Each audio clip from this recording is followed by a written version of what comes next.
about heist movies and their patterns. My name is Ayush Barua, and I'm going over them through some of their examples in pop culture. First, we're talking about the patterns that we see inside these heist movies. Typically, they have three major arcs: the introduction of the characters, the introduction of the plan, and the execution of the plan and its aftermath. So first, we're going to be looking at the introduction of the plan with three specific examples: The Bad Guys, Community's episode The First Chang Dynasty, and Ocean's 8. So first, we're going to take a look at The Bad Guys. So, The Bad Guys is a wide cast of characters that are introduced through a ensuing heist. There's Snake, Tarantula, Piranha, Wolf, and Shark. These are all very distinct characters, and they all have a specific role in their group. So essentially, how The Bad Guys introduces his characters is by starting it off with a bank robbery. Snake and Wolf are talking in a cafe in an homage to Pulp Fiction, and then they walk out of the cafe and go and rob a bank.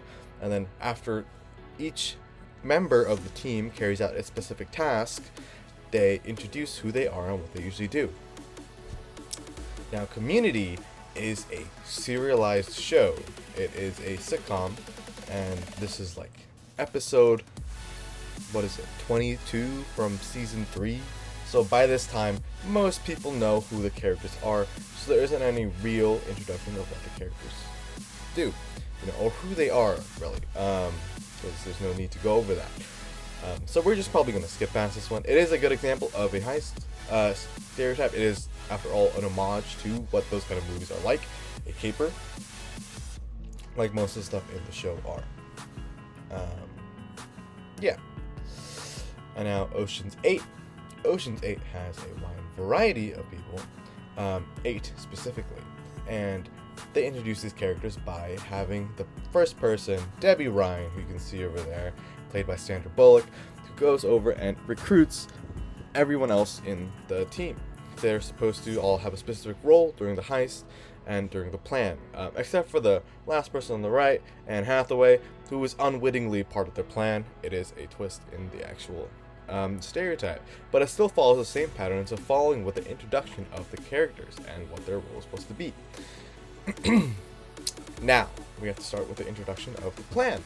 So, most of these heist movies introduce the plan by having someone narrate over it while someone else, walks you through the plan. So, essentially, as it happens, it shows you what the plan is going on.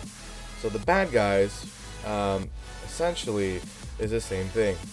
They go through the plan, and the main leader of the group, Wolf, narrates while everyone else does their own tasks. During the end of the execution of the plan, essentially the execution and the plan are simultaneous. Community is essentially the same thing. You can see them sitting over there planning the heist, and during the plan of the heist, there's shots of the characters doing what they're supposed to be doing, and then supposedly they make it out with the plan at the end. Now, Ocean's 8, there's actually a scene. They decided to leave the plan essentially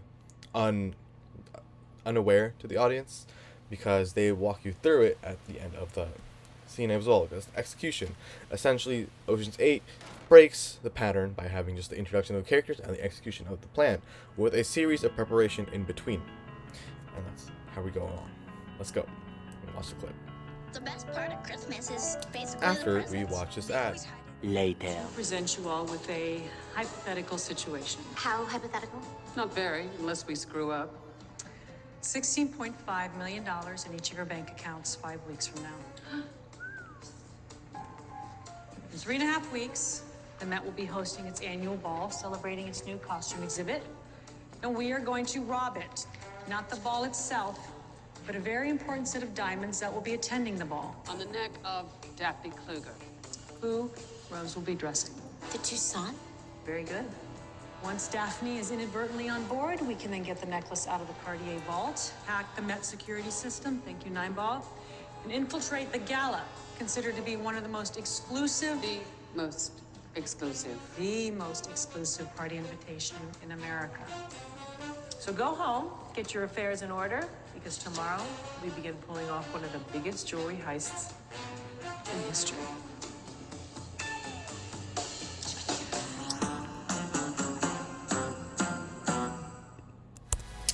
Alright, so that is the Ocean's 8 clip of the plan. There's some expository and some information about what the plan actually pertains to, with some of the people's roles, with like Nine Ball's hacking of the systems, and I forget the person played by Kelly Kapoor, their role with getting rid of the Son and replacing it. But essentially, most of it is kept unknown to the audience and displayed during the execution of the plan. Now, going back to the execution of the plan, this is essentially where the meat of the movie or scene is going to be, or the art. It is where most of the action happens and where some twists usually occur. That is one of the tropes or patterns that we usually see in the microgenre of heist movies. There's always some sort of twist or change during the end of the movies, during the execution of the plan. Sorry. For one, we have a clip with the bad guys.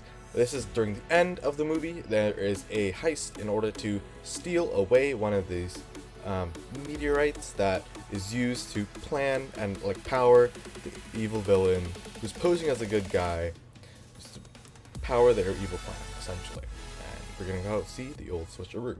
So true, so wise. Furthermore, for the good of the city, I have generously decided to take the meteorite back to my compound for safekeeping. Is he seriously gonna get away with this? Thank you. Gosh, you're kind. Give it up for me. Wait a second. This isn't the meteorite. It's a lamp! Huh? What? Snake, what did you just do? What?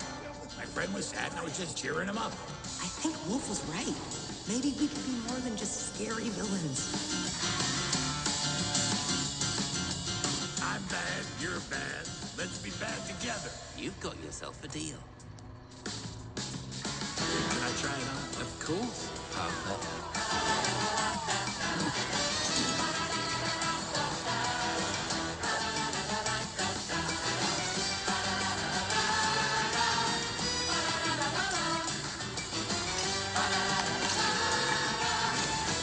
Don't mind us, just robbing this place.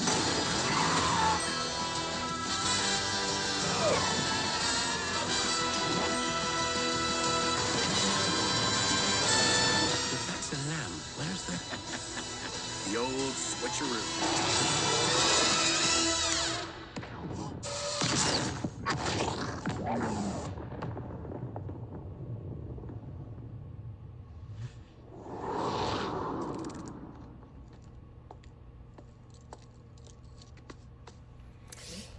Alright, and that is the bad guys clip of the old switcheroo.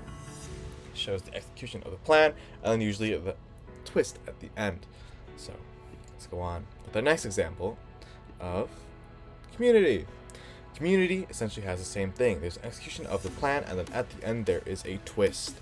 This twist is that they have a character who, in the universe of Community, that is known for ruining or just messing everything up terribly, and he is incorporated into the plan in a way that they know he will mess up. And essentially, what they do is give that a twist, and during the execution of the plan, there is a reveal to the audience that that is what's supposed to happen. I don't have the clip quite yet, but you know, we'll move on with the next one. So now Ocean's 8 has the plan scene again. Whoops, did not mean to do that. But essentially, what Ocean's 8 does is there is a clip where they go through the execution of the plan. They narrowly avoid all of the mishaps and actions, so they all get away scot-free. At the end of the heist, when it is all over, they realize that there isn't enough money from the diamond necklace that they're stealing to actually split up all the money between them all. So what they actually does is Debbie Ocean reveals that she actually stole all the other necklaces during the heist, and it is something that's unknown to the users, to the audience, and it becomes some sort of revelation at the end. And I believe that that's all of the patterns for heist movies, so I think that's all. Yep.